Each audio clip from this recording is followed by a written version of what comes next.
जय श्री राम जी भक्तों, आज हम सुनेंगे श्री रामचरितमानस जी के अयोध्या कांड का 68 नंबर का दोहा। जैसा कि हम हर दिन 3 दोहा सुनाते हैं और इसके अंदर जितनी चौपाइयाँ आती हैं सारी चौपाइयों को सुनेंगे अर्थ के साथ। तो शुरू करते हैं, ध्यान से सुनिए।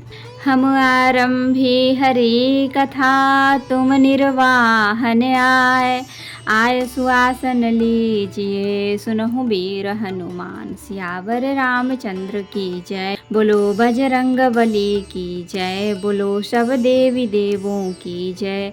विश्व भरण पोषण कर जोई, ताकर नाम भरत यस होई। सिख शीतल हित मधुर मृदु, सुनि सीत ही न सुहानी।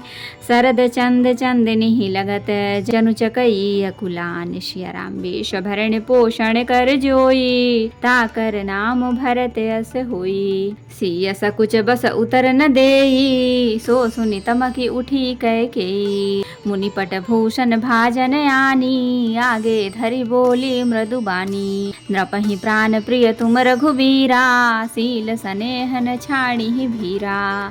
सुकृत सुजस पर लोक न साऊ, तुम ही जान बन कहि न काऊ। अस विचार सोई करहु जो भावा, राम जननि सिख सुनि सुख पावा। भूपहि बचन बान सम लागे, करहि न प्राण पयान अभागे। लोग बिकल मूर्छित नर नाहू, काह करिय कछु सूझन काहू। राम तुरत मुनि बेश बनाई, चले जनक जननी सिरुनाई। वेश भरण पोषण कर जोई, ताकर नाम भरत यस होई। सजीवन साजु समाजु सबु, बनिता बंधु समेत। बंदी विप्र गुर चरण प्रभु, चले करि सबहि अचेत। सिया वेश भरण पोषण कर जोई, ताकर नाम भरत यस होई। निकसि वशिष्ठ द्वार भय ठाढ़े, देखे लोग बिरह दव दाढ़े।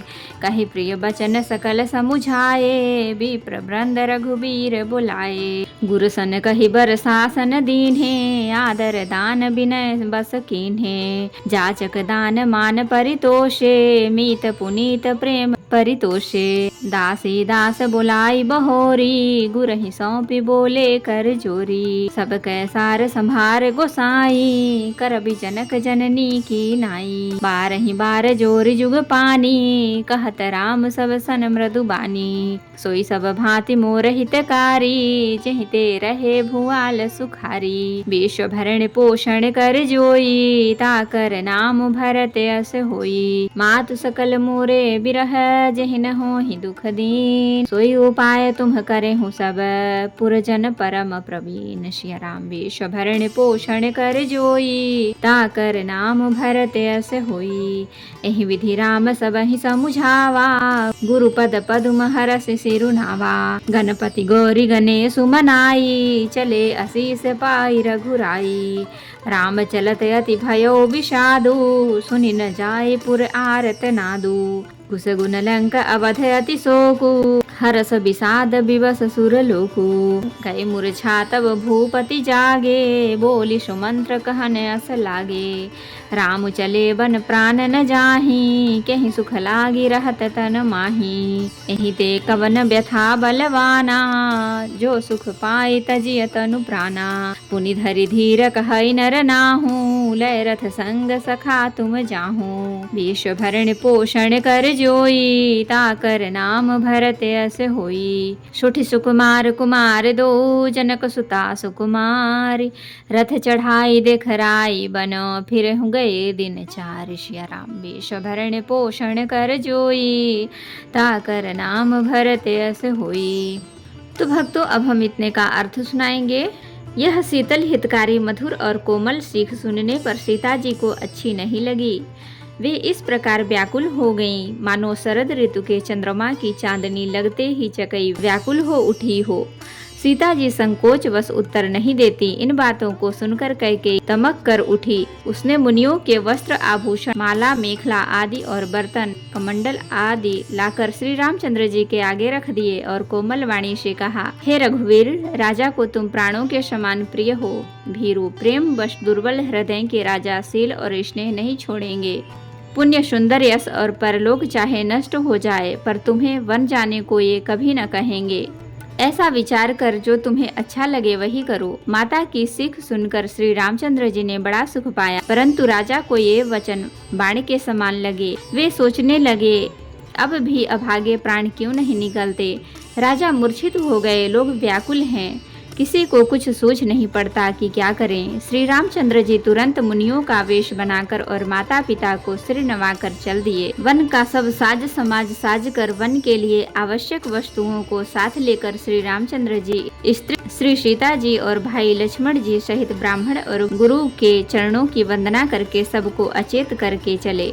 राजमहल से निकलकर श्री रामचंद्र जी वशिष्ठ जी के दरवाजे पर जा खड़े हुए और देखा कि सब लोग विरह की अग्नि में जल रहे हैं। उन्होंने प्रिय वचन कहकर सबको समझाया। फिर रामचंद्र जी ने ब्राह्मणों की मंडली को बुलाया। गुरु जी से कहकर उन सबको वर्ष भर का भोजन दिए और आदर दान तथा विनय से उन्हें वश में कर लिया। फिर याचकों को दान और मान देकर संतुष्ट किया तथा मित्रों को पवित्र प्रेम से प्रसन्न किया। फिर दास दासियों को बुलाकर उन्हें गुरु जी को सौंप कर हाथ जोड़कर बोले, हे गोसाई, इन सब की माता पिता के समान सार संभार देख रेख करते रहिएगा। श्री रामचंद्र जी बार बार दोनों हाथ जोड़कर सबसे कोमल वाणी कहते हैं कि मेरा सब प्रकार से हितकारी मित्र वही होगा जिसकी चेष्टा से महाराज सुखी रहें। हे परम चतुर पूर्वासी सज्जनों, आप लोग सब वही उपाय कीजिएगा जिससे मेरी सब माताएं मेरे विरह के दुख से दुखी ना हो। इस प्रकार श्री राम जी ने सबको समझाया और हर्षित होकर गुरु जी के चरण कमलों में सिर नवाया। फिर गणेश जी, पार्वती जी और कैलाशपति महादेव जी को मनाकर तथा आशीर्वाद पाकर श्री रघुनाथ जी चले। श्री राम जी के चलते ही बड़ा भारी विषाद हो गया। नगर का आर्तनाद हाहाकार सुना नहीं जाता।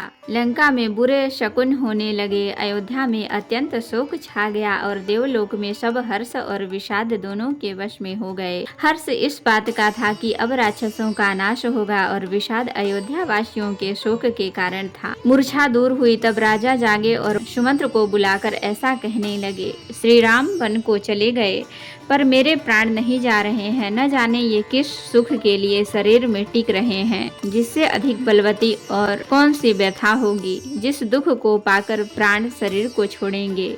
फिर धीरज धरकर राजा ने कहा, हे सखा, तुम रथ लेकर श्री राम जी के साथ जाओ।